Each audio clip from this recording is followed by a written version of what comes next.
স্থলপথ, জলপথ, আকাশপথ তিন বিভাগেই ভারতীয় সেনার পরাক্রমের কথা এক বাক্যে স্বীকার করে গোটা বিশ্ব। সম্প্রতি অপারেশন সিন্দুরে তার প্রমাণ আরও একবার পেয়েছে আমেরিকা, পাকিস্তান, চীন সহ গোটা বিশ্ব। এবার জলপথে নিজেদের পরাক্রম আরও বাড়ানোর লক্ষ্যে নতুন যুদ্ধজাহাজ ভারতীয় নৌসেনা অন্তর্ভুক্তই করতে চলেছে। এই নতুন যুদ্ধজাহাজের নাম রাখা হয়েছে মাহে। সম্পূর্ণ দেশীয় প্রযুক্তিতে তৈরি এই যুদ্ধজাহাজ অ্যান্টি সাবমেরিন ওয়ারফেয়ার ক্যাটাগরিতে সমৃদ্ধ। 2025-এর 24শে নভেম্বর মুম্বাইয়ে এই যুদ্ধজাহাজটি অন্তর্ভুক্ত হবে ভারতীয় নৌসেনায়। কোচিন শিপইয়ার্ড লিমিটেড কোচি দ্বারা নির্মিত মাহে যুদ্ধজাহাজটি নকশা এবং নির্মাণে ভারতের আত্মনির্ভর উদ্যোগের অত্যাধুনিক দিক। 2025-এর 23শে অক্টোবর নৌবাহিনীর কাছে হস্তান্তরিত হয় এই যুদ্ধজাহাজটি। যুদ্ধজাহাজটি কম্প্যাক্ট কিন্তু শক্তিশালী সমুদ্র উপকূলীয় অঞ্চলে আধিপত্য বিস্তারের জন্য প্রয়োজনীয় তৎপরতা, নির্ভুলতা এবং সহনশীলতার গুণাবলীর প্রতীক। নৌবাহিনী জানিয়েছে যে জাহাজটি অগ্নিশক্তি, গোপনীয়তা এবং গতিশীলতার মিশ্রণে সজ্জিত এবং সাবমেরিন শিকার, উপকূলীয় টহল পরিচালনা এবং ভারতের কৌশলগত সামুদ্রিক পন্থা সুরক্ষিত করার জন্য ডিজাইন করা হয়েছে। এটি সমুদ্রের তলদেশে যুদ্ধ ক্ষমতা জোরদার করার জন্য টর্পেডো এবং সাবমেরিন বিরোধী রকেট বহন করে। 80%-এরও বেশি দেশীয় সামগ্রী সমন্বিত মাহে শ্রেণীর যুদ্ধজাহাজের নকশা, নির্মাণ এবং একীকরণে ভারতের ক্রমবর্ধমান দক্ষতা প্রদর্শন করে।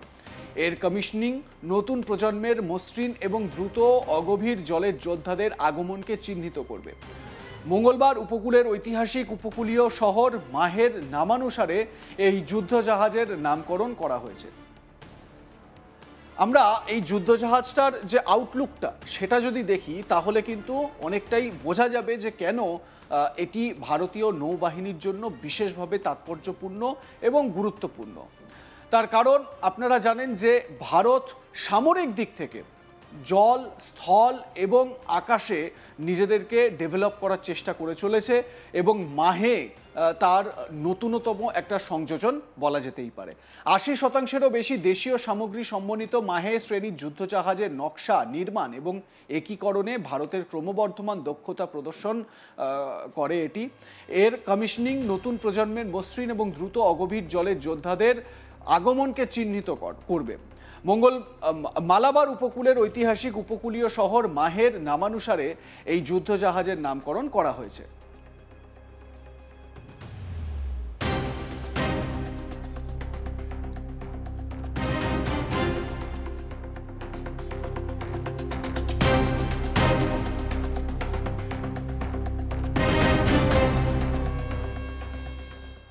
অপারেশন ত্রিশূলের পর এবার সমুদ্রে বিশাল মহড়া চালিয়েছে ভারতীয় উপকূলরক্ষী বাহিনী।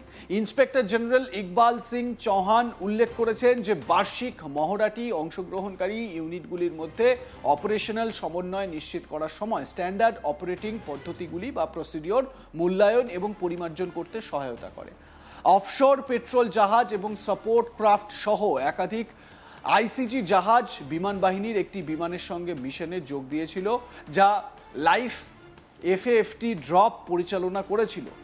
পোর্ট ট্রাস্ট এবং মেরিন পুলিশও এই মহড়ায় যোগ দিয়েছিল। মহড়াটি সমুদ্র এবং বিমান চলাচল সম্পর্কিত জরুরি অবস্থার সময় গণ উদ্ধার কৌশল এবং দ্রুত প্রতিক্রিয়া উন্নত করার উপর দৃষ্টি নিবদ্ধ করে। দেশের উপকূলগুলি যে কোনো পরিস্থিতিতে কতটা সুরক্ষিত তা নিশ্চিত করতেই মূলত এই ধরনের মহড়া করে থাকে উপকূলরক্ষী বাহিনী। কোনো ফাইটার জেট দুর্ঘটনার কবলে পড়লেও কি করা উচিত তারও প্রশিক্ষণ দেওয়া হয় মহড়ায়।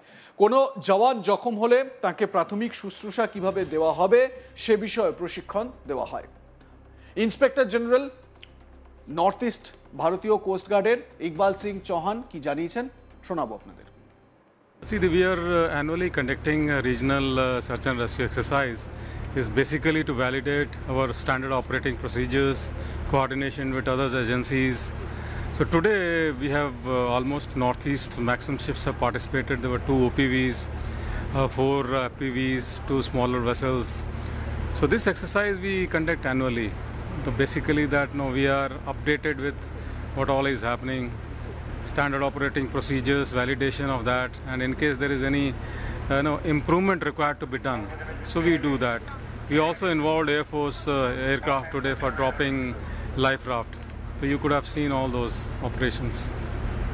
So a demonstration played, what was the demonstration and what was the movement of that? A demonstration played today during sea exercise, so what was the demonstration over that? We have done, if you see that the aircraft dropped that life raft. So basically, and also if you see the today's exercise was basically mass evacuation in case of any aircraft accident. You could see that there was small aircraft, make-believe aircraft we have made. So we were validating our standing and operating procedures when any aircraft ditches, and we have very, very limited time to save the people because the aircraft will go down. So we have exercised that standard operating procedures, validated all those procedures. We have involved Port Trust also, Air Force also, Marine Police also, and Port also. So you can imagine there's a lot of coordination which has happened for mass evacuation in case of there is any accident of aircraft ditching, and then what all should be done. So now this is the time of artificial intelligence, so what kind of more modern technology are being used to tackle this situation, all this? See, technology is, yes, necessary because everything, and if you see that search and rescue operation, the inception and all that when it has happened after Titanic.